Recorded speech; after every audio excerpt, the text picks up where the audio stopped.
Hey, welcome back for another episode of the Fleet Success Show. I'm Facundo Tassara. Today, I'm joined by Brett Dashe from ServiceUp, and we talk about taking a look at some of the hidden costs that folks aren't thinking about when you send work out to a sublet shop. Hope you enjoy. This is a Fleet Success Show, dedicated to helping you and your fleet succeed using the experience of fleet professionals and Hall of Fame fleet legends. The show that explores how the pillars of stakeholder satisfaction, intentional culture, resource efficiency, and risk management all combine to lead your fleet to success. We're glad you're here. Now, let's get into the show.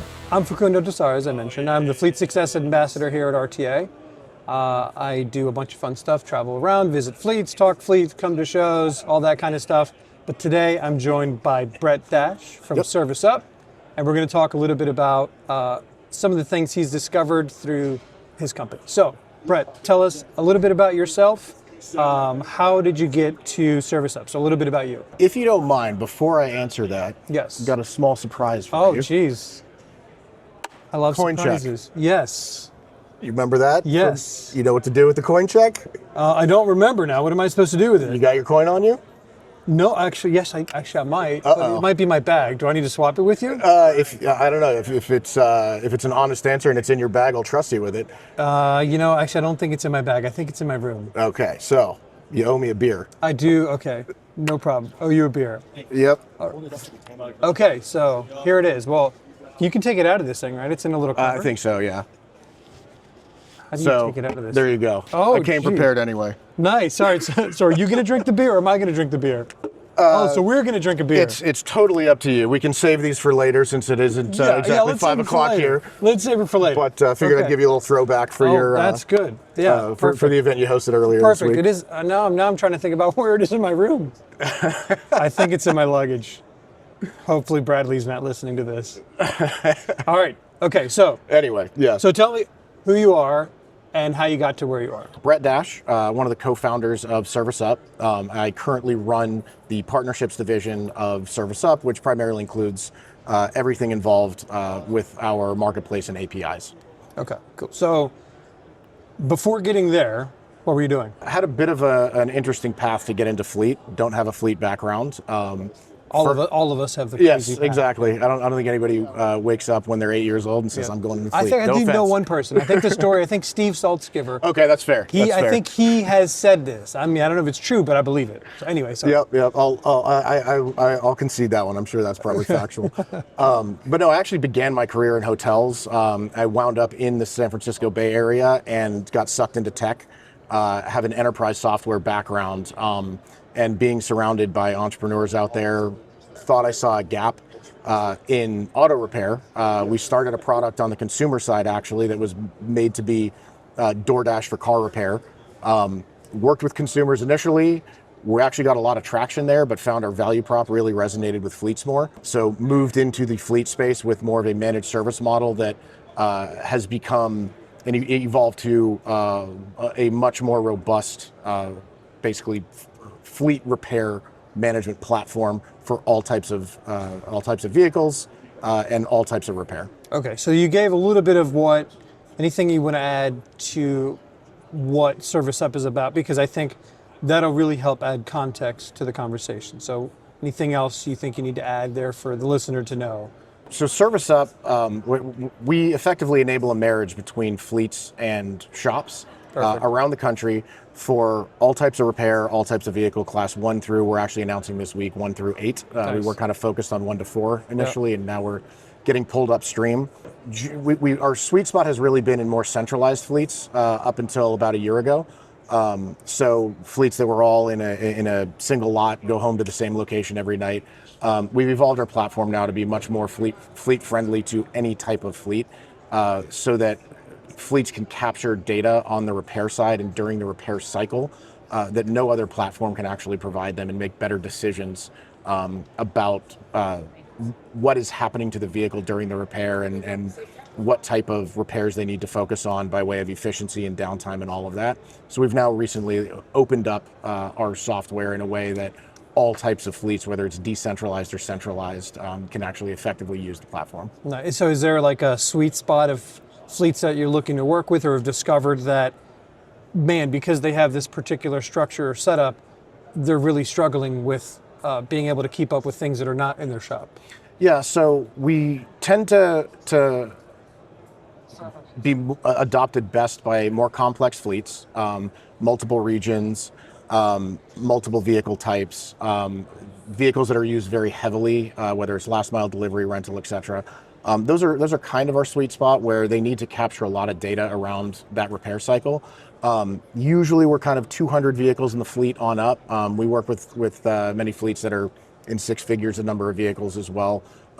We are applicable to smaller fleets. That's more of a mindset around the fleet manager, fleet owner of, are they looking to scale from say 40 or 50 vehicles and grow their business up to something that's 500, 600, 700 vehicles and need to put processes in place to manage that repair cycle and really understand how downtime is going to affect them. Yep.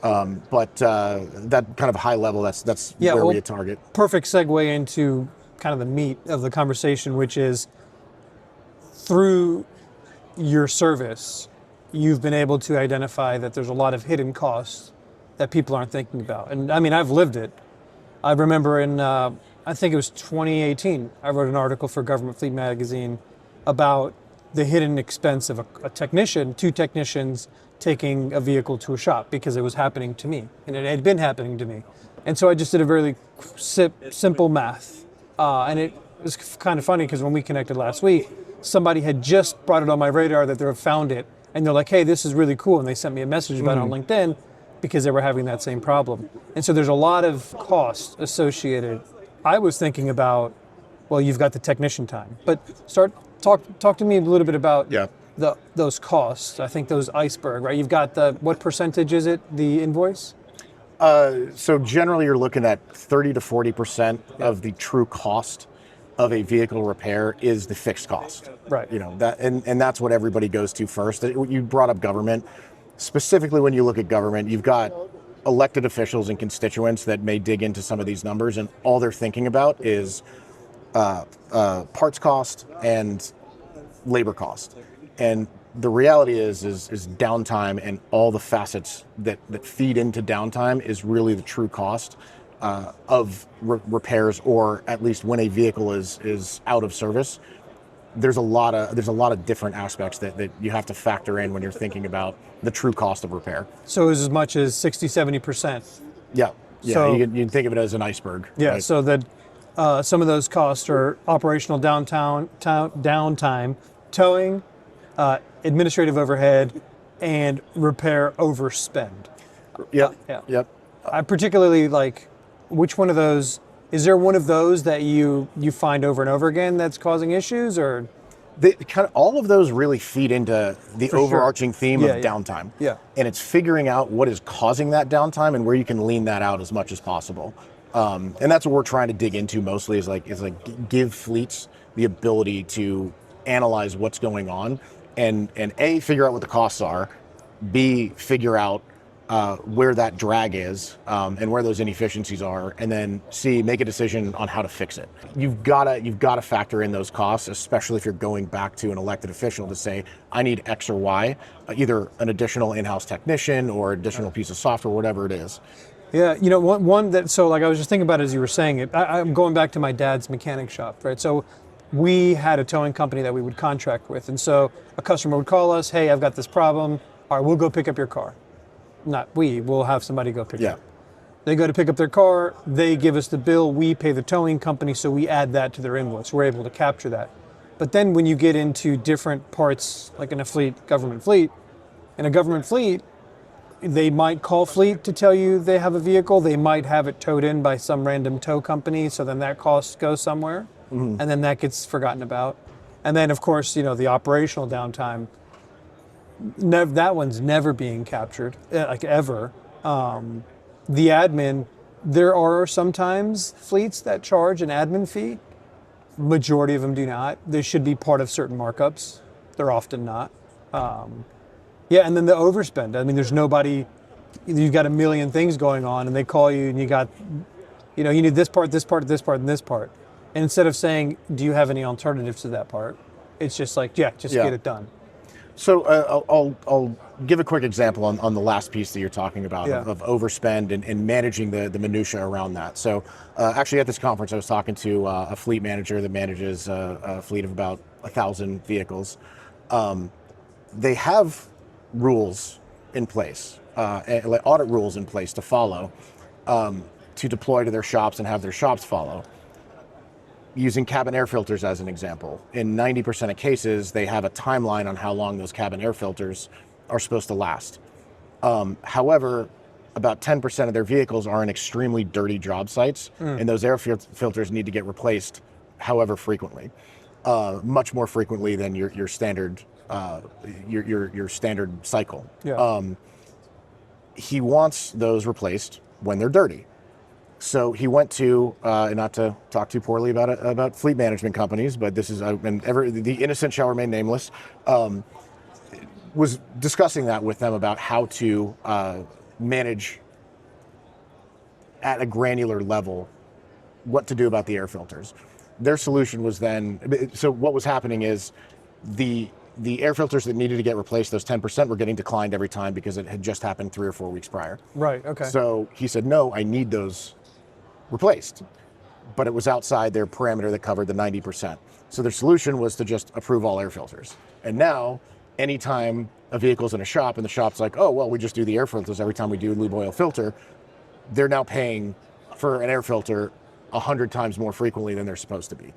And you've got to find ways to track that and bring that to the attention of the decision makers and the operational people that are in charge, so that you don't hit that overspend and start paying for things, extra wiper blades, whatever it may be. Yeah. You're tracking all of that. I mean, I'm thinking of the other example, which is a super common one.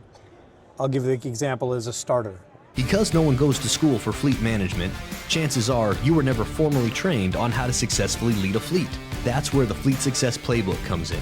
The Fleet Success Playbook is your guide to building a safe, reliable, and efficient fleet that provides exceptional service. Learn all about the 4 pillars of fleet success: stakeholder satisfaction, intentional culture, resource efficiency, and risk management. Get nearly 100 years of combined advice on common challenges, practical solutions, actionable tips, and real examples from fleet industry experts who have been there and done that. Visit www.fleetsuccessplaybook.com to request your free copy today. You replace a starter, and I was actually just talking about this with somebody yesterday. You know, let's say that you have Joe at your fleet, and Joe is a guy that always replaces starters. Great guy, does the job well, whatever. Joe's not there, and you got to get somewhere, send it repaired somewhere else. How do you know that you did or didn't do a starter? Or what if Joe's out, on a leave of absence, and that starter got replaced somewhere else, and now you got to send it back because it's a starter problem, and Joe's the one who works on it. And then how do you know that you actually did it?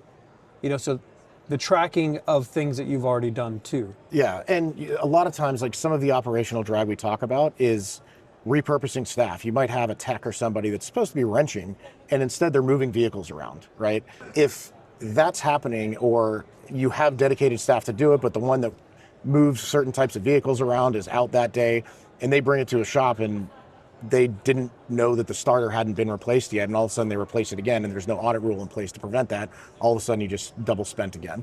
Yeah. So how do you see technician shortage impacting? Like, what's the impact on fleets having to sublet things? Yeah, so third-party repair is definitely increasing. We're seeing it across the board. The other tragedy is repairs are generally increasing. I think the repair costs? Repair costs, okay. yeah, the fixed costs are increasing, right? So I think the number I saw is something in the neighborhood of about 12% increase in overall repair costs over the last roughly 18 months. So fleets that have in-house technicians are needing to create a better strategy when using third-party providers. They have a lot more control and visibility right now into their in-house technicians. They manage them, they're using shop software of some sort to see everything that they're doing. When you go third-party today, as soon as those keys leave your hand and go into the shop's possession, you no longer have that visibility. Right. And you're communicating with those shops via text message, via email, phone calls, all of the above, and you have no way to see all of that. So you've got to build a strategy around doing the best you can to get as much information from those shops and build trust with those shops, and ideally put some type of rails in place that prevent the shops from either fraudulent behavior or ensuring that they're following labor guide times and all of that, because you're now no longer in control of those technicians. And you need to get that visibility and build a plan around, okay, how do I understand exactly what's happening to my vehicle, and does it really need to be done? Am I getting photos of this? Where am I storing all of this? And how do I ingest that data and centralize it so I don't have siloed repair data now from 18 different brands and my in-house technicians. So it's really important to focus on figuring out that strategy on how to use those third-party providers. Yeah, and then one thing that we talked about when we connected last week, I think it was last week. It felt like it was a long time ago, but I think it was last week. We talked about one of the things was, and you mentioned it, the communication between, because I remember having critical pieces of equipment at a vendor's site and not knowing, like, hey, I know that's over there. I know that they're going to look at it today. I think I called him back. I don't know if I talked to him. If you put it in email, then maybe it's documented. But if it's phone call, how do you remember? Mm-hmm. And you're like, oh, I called him, but what did I talk about? Yeah. I remember that was really important. One important thing that we talked about, and the ability to document that. And I know you have that ability as well. Yeah. That's built into our platform. Not to go super sales pitchy on it, but like we listen to the fleets, and our as this third party need is increasing, we've got to build those controls into our system. And if you're planning on expanding your third party usage, you've got to really think about how you can capture the data and capture those comms in this instance, and track them. Is it through another third party phone system that you can centralize into a CRM? Where are you centralizing all these comms? Like, you really do need a strategy, and can you tie those to the actual vehicle itself and the vehicle history so you can reference it in the future, or ideally pull data and run reports on it, so that you can report to your higher ups. So what haven't we particularly touched on that you think is important for people to know if they're relying on a few repairs a week that go to a vendor, or it's a lot, or even I envision people could, have, well, I know, actually, I wouldn't say envision. I know people that are, let's say, an employee of a municipality that have one employee, and that's the fleet manager, because everything goes out. So what's something that we have, is there anything that we haven't talked about in terms of what are people missing when they're sending work out? When sending work out, I think we've covered a lot there. One factor I would consider if you're looking at revamping, say, a third-party strategy or revamping infrastructure is, again, going back into the downtime and what is the impact of that downtime. Yeah. Especially like when you look at civic infrastructure projects. If you have a project that is occurring, whether it's on a light rail in a railroad, or if it's in a tunnel, or at an intersection of some sort, an off-ramp, whatever that is, that vehicle goes down and you don't have the appropriate provider in place, your technicians are too busy, whatever the case may be, that project has now been delayed. You have to measure that cost, and you have to raise those flags to those that are involved in the process. If you're building a case to improve your processes, you have to factor that in. If you have to shut a light rail lane down, or I don't know the right term for it, but that sounds about right. Yeah. Track, whatever. Track, there you go. You've now got 3 or 4 stops down, and those are out of commission for however long, and all of a sudden you don't have a backup vehicle that's a heavily upfit, customized vehicle to fix that. That is a cost of a downed vehicle. It's not just the labor time and the parts. That project is now delayed, and who's going to hear about it first? And the citizens, right?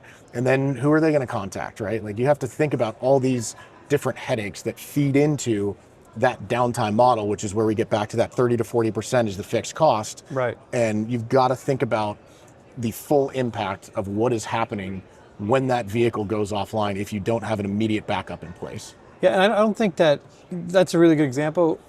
I don't think that, and I always talk about government and municipality because that's where I spent a good amount of time in fleets.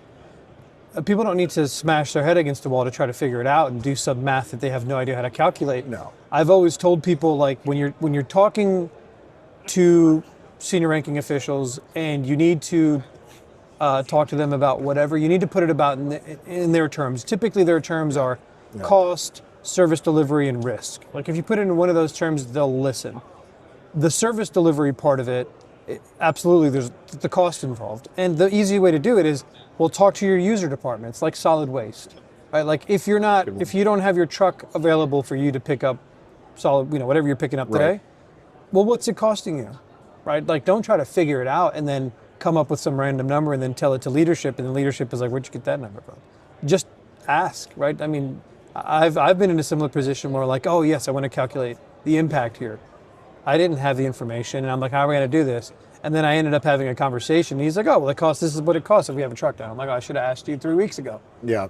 So yeah, don't overcomplicate it for sure. I think that's a really good point, actually. Like, if you can measure it simply, do it. If you know that, hey, this is going to delay a project X amount of time, and there's, Y staff that are on it, great, do that. But just like you're saying, the people in charge of making these decisions, or who you need to get approval from, put it in their terms. Ask them, hey, how does this impact you if we have to extend these projects, or if we have Right. to, if we hear an increase in constituent feedback that's on our public comments in our monthly council meetings, right? Like, how does that impact you? How does that make you look? What is that something that you can measure, or is that like, where on your priority list does that fall? That's made me think of another situation where so many times we would order a part, or we would send something to would order a part that was for the repair, and it was wrong, or it was broken, or it didn't work. Mm-hmm. And so now all of a sudden they need to reorder it, and it's going to take X amount of time. Like, the communication of that is important, but well, what is the cost implication of continued downtime? That's a good one. And I do, with the more conferences I go to, again, I've been in fleet now a little over 5 years. It does seem that most of the industry is waking up to this, that it's not just like, let me get a race to the cheapest option that's out there. All right. That I need to figure out what is the most strategic solution or strategic partner for me in the repair world to accomplish whatever my object is, right? So great, maybe I'm getting a $60 an hour labor rate from this guy, and he's promising me that he can take all my vehicles, but up the street there's somebody that's $90 an hour that's actually processing Right, or prioritizing my repairs. Right. And figuring out how to track all that is going to be really important, but you've got to start thinking about it. And I'm hearing a lot of that now, where fleet managers are saying, hey, what is out there that can do this? And I'm trying to build this in a spreadsheet, but half my technicians aren't filling it out, or what can I do to improve this? So at minimum, it's good to see the industry is pushing this direction, and especially with the advent of AI, people are trying to figure out how to use those tools and all that. Get help on that side. Like, we won't go into that conversation right now, but there's ways to make this more efficient. It's great to see the industry is thinking about it, and now more and more people are actually solving that problem. That's a great point that I hadn't thought about, which is, I've got 2 or 3 vendors I'm sending stuff to. Typically in government, it's going to be take the cheapest option. But where people struggle is, well, how do you defend going to not the cheapest option? Mm-hmm. And having the data to say, well, look, they get things out longer, quicker, whatever it may be, the quality of work is better, whatever, right? People are definitely not tracking that. They're just like, they send it, and then their the measurement might be from when the work order comes in until the work order's closed. But that really doesn't capture when the vehicle is actually available. Right. So yeah, that getting that data, being able to track every process of it, or every part of the process, plus the amount of time, all those things, totally key. And what is that impacting? What business process, organizational process is hindered now with that vehicle out of action? Yeah, for sure. All right, so wrapping up here, there's a little tradition that I stole from a podcaster who, I think he's like probably the most popular podcaster in the world, I think. His name is Stephen Bartlett, an English guy, by the way. If you like podcasts, check him out. But, so what I stole from him was, he asks his previous guests to leave a question for the next guest. So you'll have an opportunity to think about the question you're going to leave for the next guest. So the question left for you was, what's one thing you are doing to move the fleet industry forward? One thing, I would honestly sums up in transparency. Perfect. Single word, transparency. give you visibility into everything you need visibility into in our little segment. Perfect. Yeah. I mean, I think, and transparency is absolutely a thing. Again, going back to government, obviously in every industry, but if there's one that demands it, it's for sure government. And giving that transparency is key. And a lot of times I think it's missing because people don't have the time. They're not recording things correctly, but automation through what you're doing, that's a good one. Mm-hmm. Anything else? I think that's it. All right, I think cool. that's it for now. I appreciate the time. It's been great working with you and the team here. So look forward to continuing the partnership. Thanks for joining. Yeah, appreciate it. We hope you enjoyed the show. If you'd like to help support the podcast, please share it with others. Post about it on LinkedIn or leave a review. Want to learn more about our fleet management software, Fleet 360? Check us out at rtafleet.com. If you want to learn more about having your fleet evaluated by our consulting team, go to fleetconsulting.com.